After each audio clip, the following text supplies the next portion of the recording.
আজি প্রভু আমার ব্রজ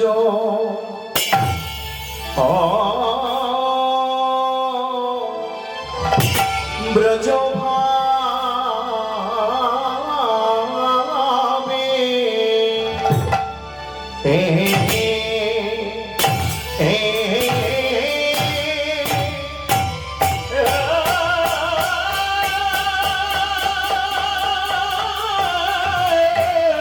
ব্রজ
ভাবে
নভ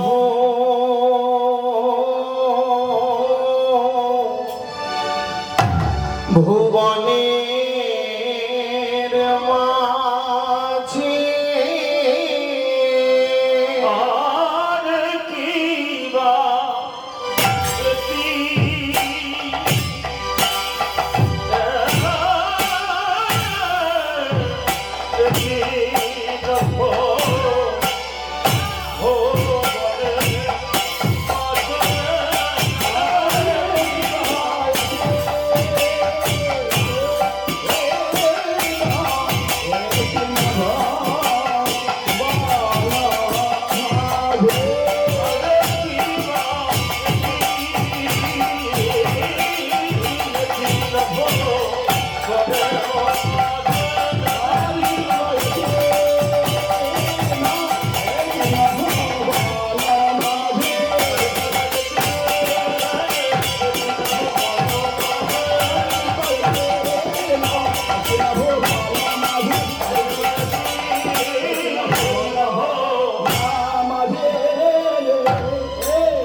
ভাবনিধি মহাপ্রভু আরে এটি নভ বলে তুমি চেয়ে দেখো আমার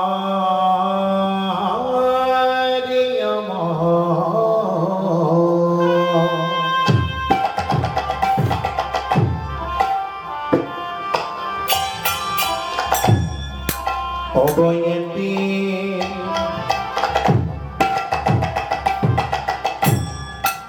এটি নভ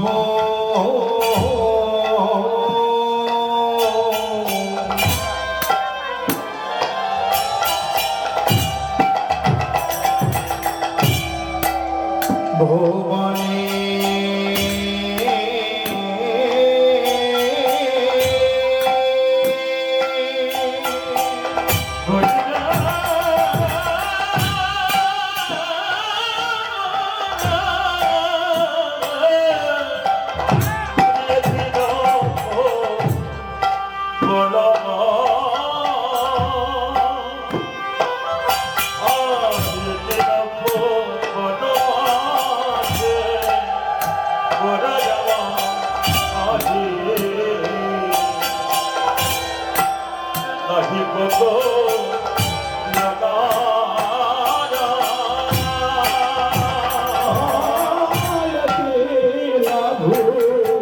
বলে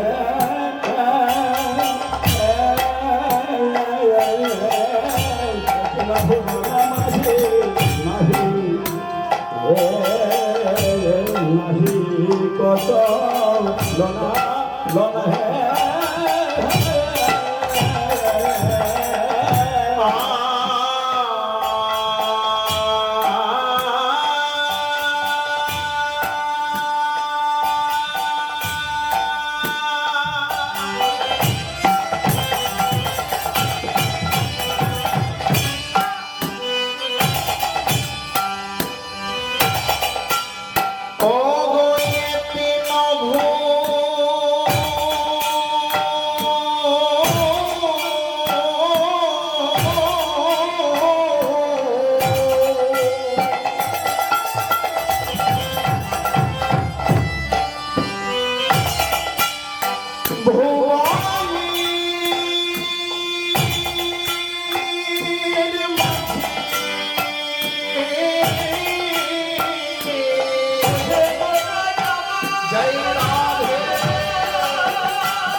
নাহি কত লোনা লোনা হে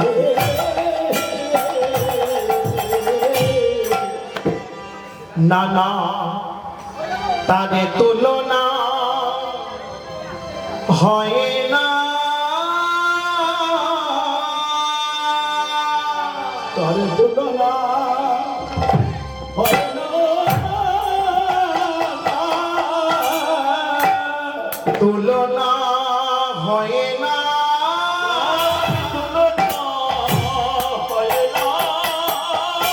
তুলনা হয় না এ তিন ভুবনের মাঝে তুলনা হয় না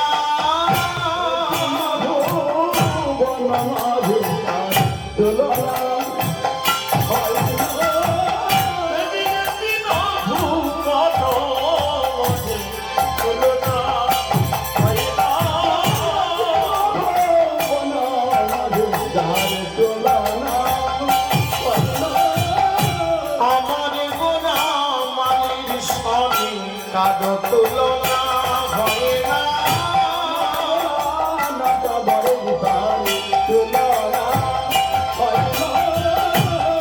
গোর বনমালীর স্বামী তুলনা হয় না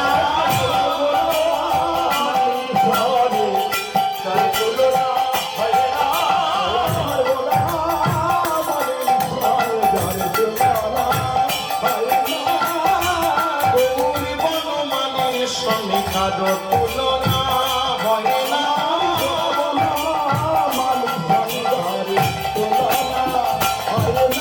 নানা গোরা নয় গোরা নয়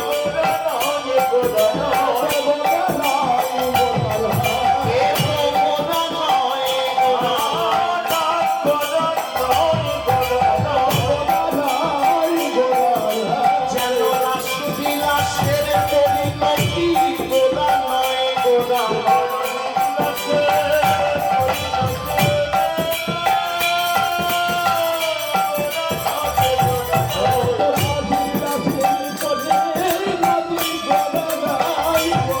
ভগত ভগবানের একাকৃতি গোরা নয় গোরা নয়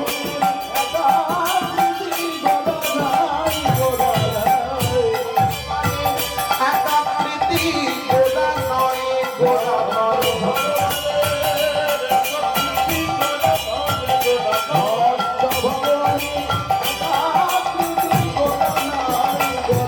সেই মাধুর্য রসমুরতি গোরা নয় গোরা নয় নানা প্রেম রস ঘনাকৃতি গোরা নয় গোরা নয় সে না তোয়া মোহন প্রতি গোরা নয় গোরা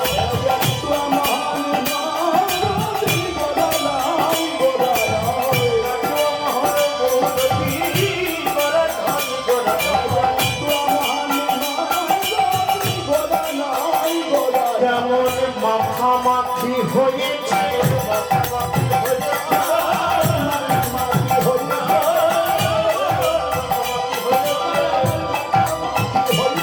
সেই ভগত আর ভগবানে মাখামাখি হয়েছে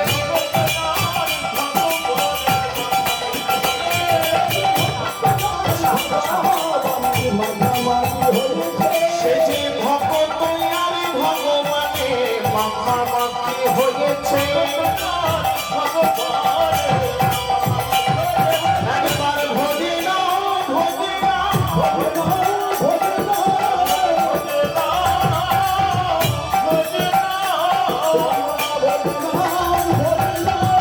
নাম প্রেম সুধা রস মেখে নাও মেখে নাও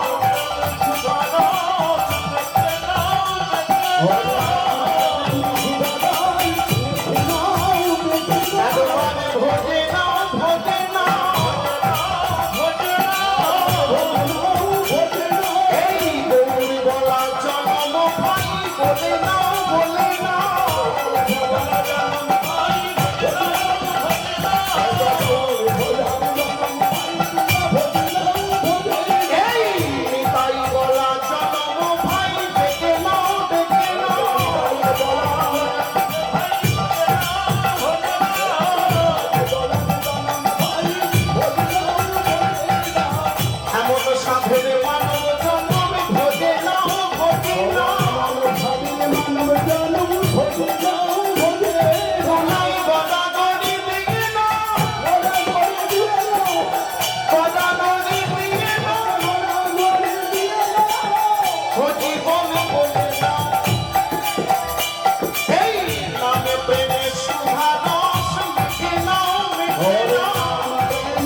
লীলাময় বিগ্রহায়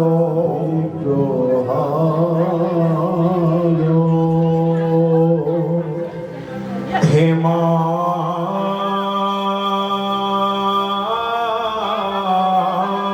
দিব্যচ্ছবি সুন্দরায় সুন্দরায়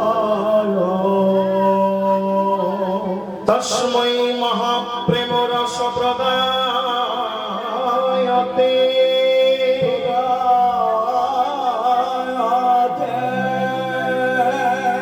চৈতন্য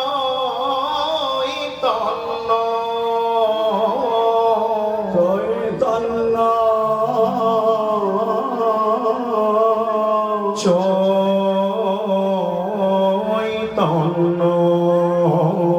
চৈতন্য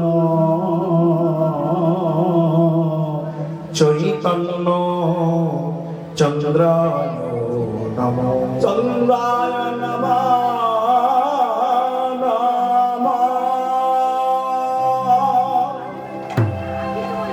যিনি তাই গৌর হল। মায়েরা কথা বলবেন না, সকলের চরণে কথা বলবেন না। নদিয়া নবদ্বীপ ও মাঝে প্রেমের ঠাকুর গৌর সুন্দর। কোনটা স্লাইড? স্লাইড। স্থানটি হলো নদিয়া নবদ্বীপ ও ধাম। আমার প্রেমের ঠাকুর গৌর সুন্দর। এই সমগ্র নদিয়া নবদ্বীপকে ধন্যাতি ধন্য করে গোলক বৈকুণ্ঠের অহৈতুকী প্রেম সম্পদ অযাচিত কৃপা করে দুহাত ভরে দান করেছেন সমগ্র কোটিহত জীবকে। আমার কারো হাতে ধরে, কারো বা কণ্ঠটি জড়িয়ে ধরে, আবার কারো কারো দুটি চরণে ধরে যে সেধে কৃষ্ণ নাম দিয়েছেন। আমার প্রেমের ঠাকুর গৌর সুন্দর। বলো দেখি, যদি গৌর না আসতেন ওই ব্রজের রাধা কৃষ্ণের লীলাটাকে জানতে পারতাম? হ্যাঁ, জানতে পারতাম।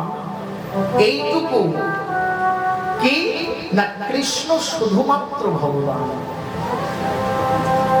কিন্তু জানা হতো না তিনি ভগবান হওয়া সত্ত্বেও মা যশোমতী তার কান ধরে শাসন করতে পারে। জানা হতো না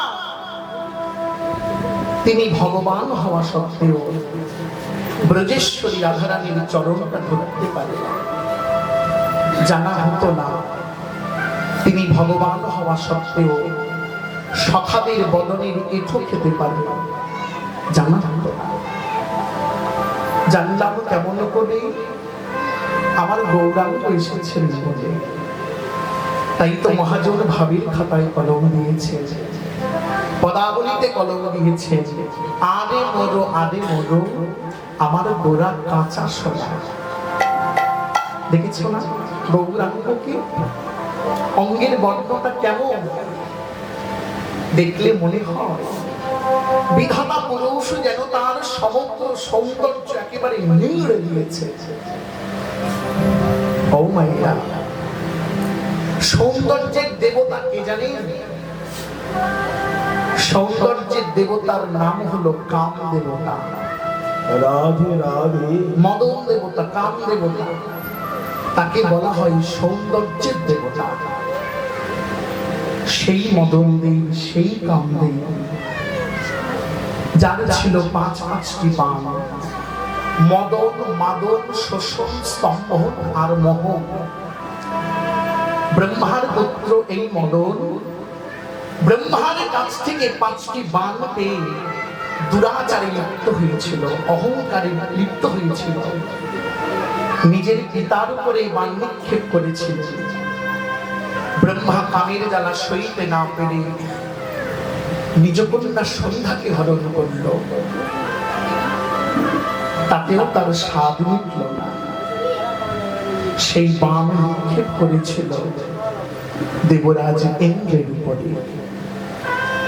দেবরাজ ইন্দ্র কামের জ্বালায় জর্জরিত হয়ে গুরুপত্নী গৌতম ধরণী অহল্যা তার সতীত্ব নাশ করেছিল, যাতে তাকে পাশানি হতে হলো। এতেও তার স্বাদ মিটল না। নিজেকে দিগ বিজয়ী বলে ঘোষণা করে বসল। ভগবানে ডেকে বললেন, দাঁড়াও মদন, সকলকে পরাজিত করতে পেরেছো, এখনো আমি বাকি আছি। শোনো, একটি দুটি নারী নয়, 100 কোটি নারী নিয়ে করবো রাসলীলা। যদি আমাকে এতটুকু টলাতে পারো, নিজেকে দিগ বিজয়ী বলে ঘোষণা করো। হৃদয় গৌরী সুতনাথে তোমার গৌর হরি বল হরি বল হরি বল। যেদিন ভগবান রাস মঞ্চে দাঁড়ালেন, কৃষ্ণচন্দ্র রাসে বিহারে দাঁড়িয়েছেন রাসস্থলীতে, মদন এসেছে ধনুর্বাণ সাথে। সেই মদন এক একটি করে 5টি বাণ ছেড়েছিল ভগবানের উপরে। আর এই 5টি বাণ গোবিন্দ চরণে আশ্রয় নিয়েছিল। তারা কেঁদে বলেছিল, হে গোবিন্দ, ওই মদনের যোজনায় আমরা আর ফিরে যাব না, তুমি আশ্রয় দাও। যখন ধনুকে বাণ ফিরে না এলো, মদন বুঝতে পারলেন তার পরাজয় হয়েছে। গোবিন্দ চরণে শরণ নিলেন, হে গোবিন্দ, তুমি কৃপা করে অধমকে ক্ষমা করো। গোবিন্দ বলেছিলেন, মদন, আমার আরেক নাম দর্পহারী মধুসূদন। তুমি দর্প করেছো, অহংকার করেছো, শাস্তি তোমাকে পেতেই হবে। কি শাস্তি? এই যে দেখছো রাসচক্র, এই রাসচক্র আজ থেকে তোমার মাথার উপরে ঘুরবে। এই রাসচক্র তোমাকে বহন করতে হবে। নিচে কাম, উপরে কৃষ্ণ, আমি করব রাসলীলা। কামদেব দুটি করজোড়ে বলেছিলেন, হে গোবিন্দ, এই জগৎ মণ্ডলে আমি হলাম সৌন্দর্যের দেবতা। এই জগতের জন আমাকে দেখে মোহিত হয়ে যায়, পাগল হয়ে যায়। কিন্তু জানো গোবিন্দ, এই বৃন্দাবনে এসে রাস বিহারী কৃষ্ণকে দেখে আমি মোহিত হয়ে গেছি। তুমি এত সুন্দর। এতদিন জানতাম জগতে আমি হলাম শ্রেষ্ঠ সুন্দর, আজ বুঝলাম তুমি গোবিন্দ আরো সুন্দর। যে মদনকে দেখলে জগৎ ভুলে যায়, সে মদন তোমাকে দেখে মোহিত হয়ে গেছে। হে গোবিন্দ, তাই আজ আমি তোমায় একটি নতুন নাম দেব। কি নাম দেব জানো? আমি মদন, তুমি কৃষ্ণ।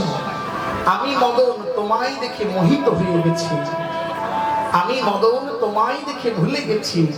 তাই আজ থেকে তোমার নতুন নাম দেব। কি নাম দেব জানো? হে গোবিন্দ, তোমার নামে দিলাম মদন মোহন। নাম দিলাম মদন মোহন। তোমার নাম দিলাম মদন মোহন। নাম দিলাম মদন মোহন। এই মদনে যাতে ভুলে গেল, নাম দিলাম মদন মোহন।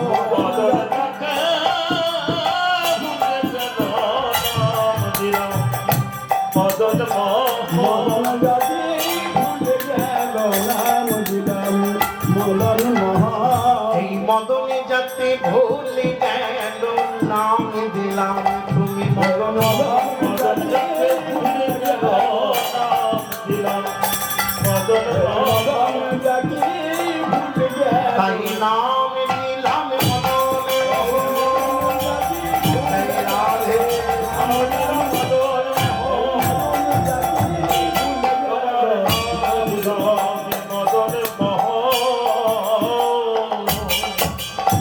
সেই দর্পহারী কৃষ্ণ এবে এসেছে নবদ্বীপে গৌর হয়ে। কেমন করে? কৃষ্ণ তো সুন্দর, সেই কৃষ্ণ রাইমূরতি অঙ্গে ধরে আরো সুন্দর হয়েছেন। সেই বহুতত্ত্ব এক হয়ে এসেছেন গৌর হয়ে। তাহলে গৌর রূপটা কেমন এবার চিন্তা করুন। একটা দুটো মদন নয়, মনে হচ্ছে যেন কোটি কোটি মদনকে নিংড়ে ওই বিধাতা এই গৌরকে তৈরি করেছে।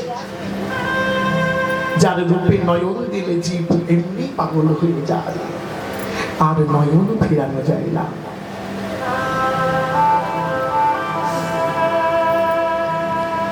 তাইতে মহাজনে ভাবের খাতায় কলমে দিলে, ওগো আরে মর,